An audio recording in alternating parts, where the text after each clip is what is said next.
بسم اللہ الرحمن الرحیم۔ میرے چینل آر جے وائس میں خوش آمدید۔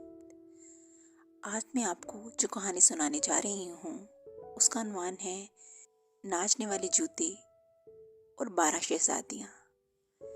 کسی زمانے میں ایک بادشاہ تھا جس کی 12 بیٹیاں تھیں۔ یہ سب جوان اور انتہائی حسین و جمیل تھیں۔ بادشاہ نے ان کے لیے محل میں ایک بہت بڑا کمرہ بنوایا تھا جس میں قطار در قطار 12 پلنگ بچھے ہوئے تھے۔ یہ 12 شہزادیاں اسی کمرے میں رہتی تھیں۔ رات کو جب یہ اپنے اپنے بستر پر چلی جاتی تو باہر سے کمرے کو تالا لگا دیا جاتا تاکہ نہ کوئی کمرے میں داخل ہو سکے اور نہ ہی شہزادیاں کمرے سے باہر آ سکیں۔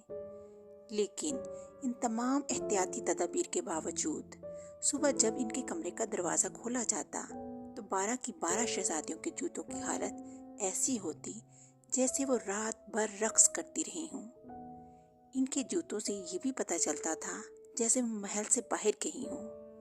ہر روز ان کے لیے نئے نازک جوتے رکھے جاتے، مگر دوسری صبح کے وقت نہ صرف ان کے تلے کسے ہوتے بلکہ کئی جگہ سے پھٹے بھی ہوتے۔ یہ دیکھ کر بادشاہ کو بڑا تعجب ہوا۔ وہ اپنے دل میں سوچتا تھا، یہ کیا ماجرا ہے؟ یہ کیسی ممکن ہے؟ وہ بار بار سوچتا، غور کرتا، لیکن اس کے سمجھ میں کچھ نہ آتا تھا۔ آخر میری بیٹیاں رات کو کہاں جاتی ہیں اور کیسے جاتی ہیں؟ یہ بات ہر رات ہوتی تھی اور بادشاہ ہر صبح پریشان ہوتا تھا۔ اس نے اپنے وزیروں، امیروں سے بھی مشورہ کیا، ساری صورتحال بیان کی، مگر ان کی سمجھ میں کچھ نہ آیا۔ کوئی اس راز کو نہ جان سکا۔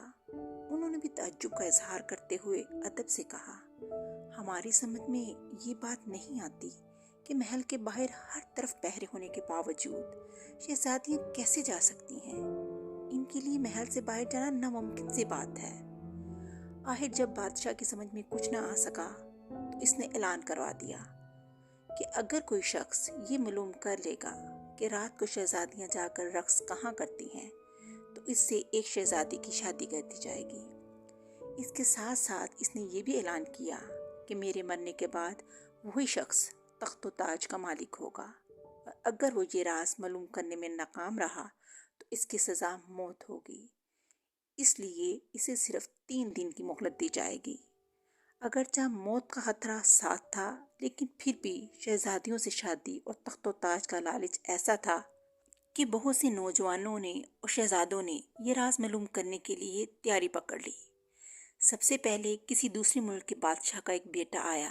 اس نے بادشاہ کے حضور پیش ہو کر عرض کی، بادشاہ سلامت، میں شہزادیوں کا راز معلوم کروں گا۔ اے نوجوان، کیا تمہیں ہماری شرائط کا علم ہے؟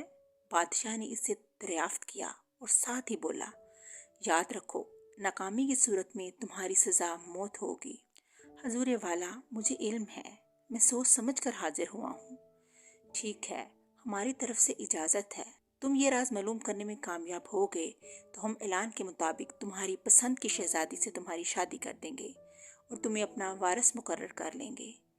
بادشاہ کے حکم کے ساتھ ہی شاہی خادم شہزادے کو اپنے ساتھ لے گئے۔ اس کی خوب خاطر مدارت کی اور پھر شام ہوئی تو اسے محل میں لے جایا گیا اور شہزادیوں کے کمرے سے ملے ہوئے ایک کمرے میں ٹھہرایا گیا تاکہ وہ ان کی نگرانی کر سکے۔ شاہی خادم اسے چھوڑ کر چلے گئے اور شہزادہ وہاں بیٹھ گیا۔ اس نے اپنے کمرے کا دروازہ کھلا رکھا تاکہ کوئی کھٹکا ہو یا آواز آئے تو اسے پتہ چل سکے۔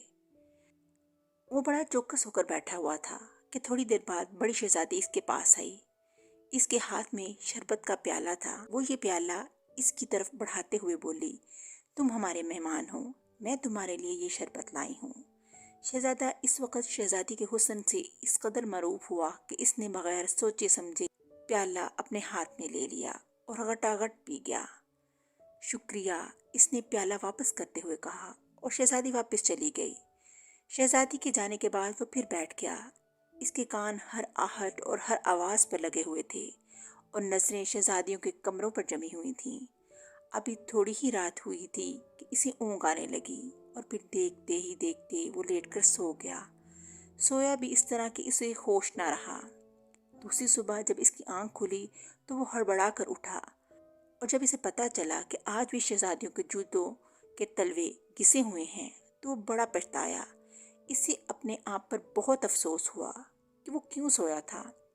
शहजादियों के जूते हस्बे मामूल ऐसे घिसे होते जैसे वो रात भर कहीं जाकर रक्स करती रही हों। दूसरी रात भी इसी तरह हुआ। हालांकि इस रात शहजादा तहैया कर चुका था कि इस चाहे कुछ भी हो वो नहीं सोएगा, लेकिन इस रात भी इसने शहजादी के दिए हुए प्याले को पी लिया और पहली रात की तरह गहरी नींद में सो गया। और फिर तीसरी रात भी यही हुआ। इसका नतीजा ये हुआ कि 3 रातों के बाद बादशाह ने हुक्म दिया कि ए नौजवान, तुम्हें वही सजा दी जाएगी जिसका हमने ऐलान किया था। इस तरह नौजवान शहजादा मौत की घाट उतार दिया गया। सिर्फ ये एक शहजादा नहीं बल्कि इसके बाद कई नौजवान आए।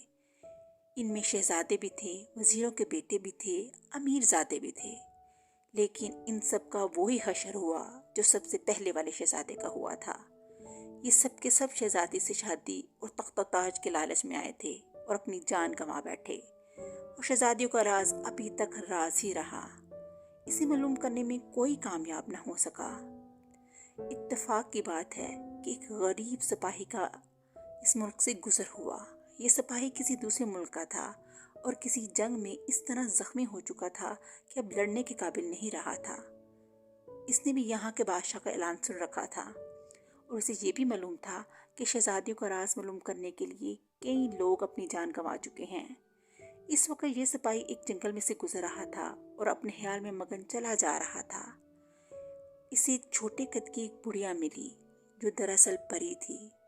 इसने सिपाही को जाते हुए देखा तो पूछने लगी, तुम इस जंगल में क्यों घूम रहे हो? तुम्हें कहाँ जाना है? जवाब में सिपाही कदरे ताज्जुब से और उदास लहजे में बोला, मुझे कुछ मालूम नहीं कि मैं कहाँ जा रहा हूँ और मुझे क्या करना चाहिए।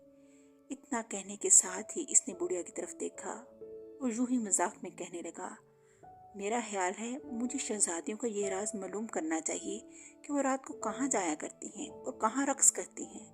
हो सकता है इस तरह एक शहजादी से मेरी शादी हो जाए और बाद में मैं बादशाह बन जाऊं। इसने तो ये बात महज मजाक के तौर पे कही थी, लेकिन बुढ़िया इस पर सर हिलाते हुए बड़े इत्मीनान से बोली, हाँ क्यों नहीं, ये कोई मुश्किल काम नहीं है। क्या? शहजादियों का राज मालूम करना मुश्किल काम नहीं है? सिपाही ने चौंक कर हैरानी से बुढ़िया की तरफ देखा। हाँ, मैंने ठीक कहा है, तुम ये काम कर सकते हो। मैं ये काम कर सकता हूँ? मगर कैसे? खुदा के लिए मुझे बताओ, मैं जिंदगी भर तुम्हारा ममनून रहूंगा। इसने बुढ़िया की मिन्नत करते हुए कहा। मेरे करीब आओ, मैं तुम्हें बताती हूँ कि तुम कैसे ये राज मालूम कर सकते हो। बुढ़िया ने इसे अपने करीब आने का इशारा किया और फिर आहिस्ता से बोली, सिर्फ एक बात का ख्याल रखना, और वो ये कि जब शाम को शहजादी शरबत का प्याला लेकर आए तुम्हारे पास, तुम इसे पीना नहीं, किसी तरह ज़ाया कर देना, लेकिन शहजादी पर यह जाहिर करना कि तुमने वो पी लिया है।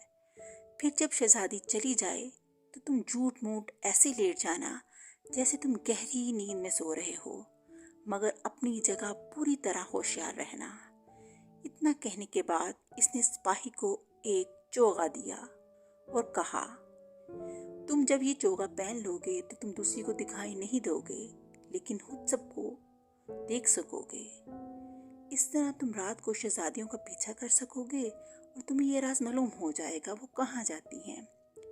सिपाही ने जब बुढ़िया की ये बात सुनी तो खुशी और हैरत से इसकी आंखें फटी की फटी रह गईं। इसकी समझ में ये नहीं आ रहा था कि ये सब कैसे मुमकिन होगा। हर सूरत इसने बुढ़िया से चोगा लिया और इसका शुक्रिया अदा करते हुए चला गया। अगरचा इसने शहजादियों का राज मालूम करने वाली बात मजाक में कही थी, लेकिन बुढ़िया की बातें सुनकर और इससे चोगा लेकर इसका इश्तियाक बढ़ गया। इसमें हिम्मत भी पैदा हो गई थी और वह अपने आप से कहने लगा, क्यों ना मैं भी अपनी किस्मत आजमाऊं, हो सकता है बुढ़िया का कहा सच हो। चुनाचा वो वहां से चला और सीधा बादशाह की खिदमत में हाजिर हुआ।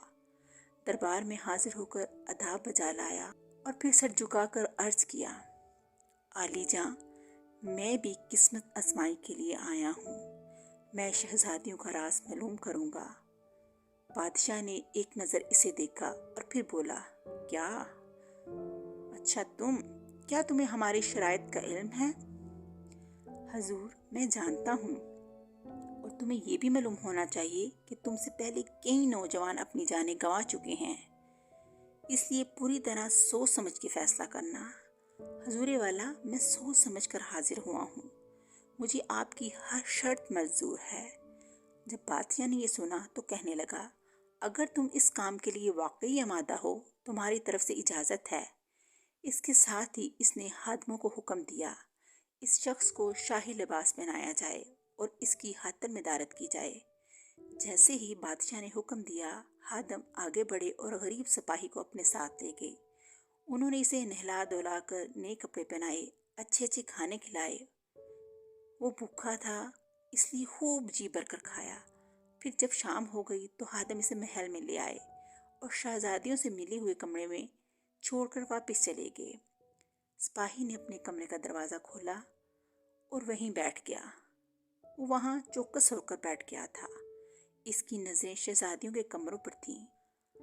जब ज़रा शाम हुई तो उसने देखा कि शहजादियों के कमरे का दरवाज़ा खुला और बड़ी शहजादी हाथ में शरबत का प्याला लिए बाहर आई।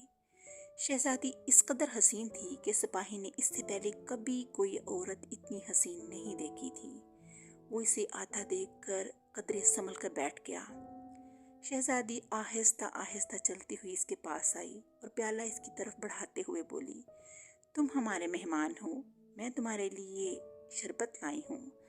सिपाही ने खामोशी से प्याला ले लिया, लेकिन वो इसका बंदोबस्त करके आया था। इसने अपनी ठोड़ी के साथ एक अस्फंज बांधा हुआ था। वो शहजादी से प्याला लेकर इस तरह शरबत पी रहा था कि मुंह में जाने के बजाय ठोड़ी से गिरता हुए अस्फंज में जज्ब हो रहा था।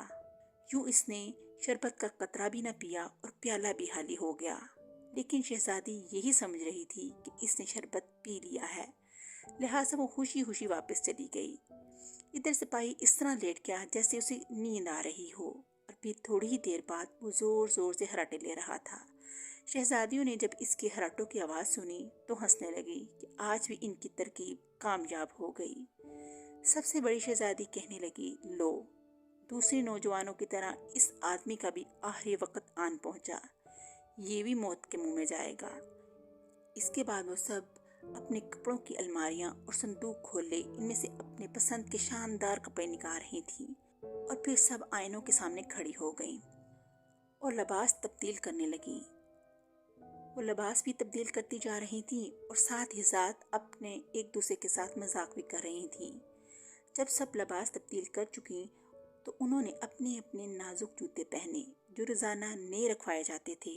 जूते पहनकर वो खुशी में इसी तरह पाँव उछाल रही थी जैसे रक्स कर रही हों। ऐन इसी वक्त सबसे छोटी शहजादी सहमी सी आवाज़ में बोली, मुझे नहीं मालूम क्या वजह है, तुम सब खुश हो रही हो, मगर मेरे दिल ही दिल में परेशानी है। मुझे यूं लगता है जैसे हमारे साथ कोई अनहोनी होने वाली है। तुम बड़ी सादालो हो, बेवकूफ़ी की बातें मत करो, बड़ी शहजादी ने इसे धमकी देते हुए कहा। तुम हमेशा डरती रहती हो, क्या तुम भूल गई हो अब तक कितने शहजादे और हमारी निगरानी पर ममूर हुए और सबके सब मौत के मुंह में चले गए।